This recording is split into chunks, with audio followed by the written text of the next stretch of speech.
Here I've got OnePlus 60 and let me show you how to block a number on the following device.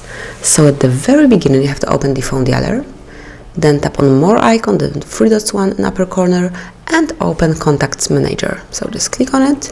Here under Blacklist you will notice blocked number, so just open it.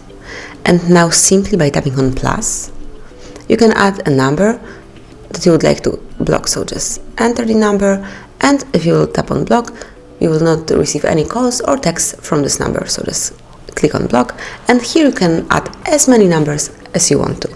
And then if you would like to delete this number from this blacklist, just tap on cross icon and then confirm that you would like to unblock this number.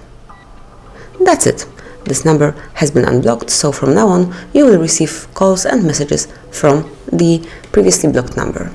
So that's it. Now you can easily block your stalker. Thanks for watching. Please subscribe our channel and leave the thumbs up.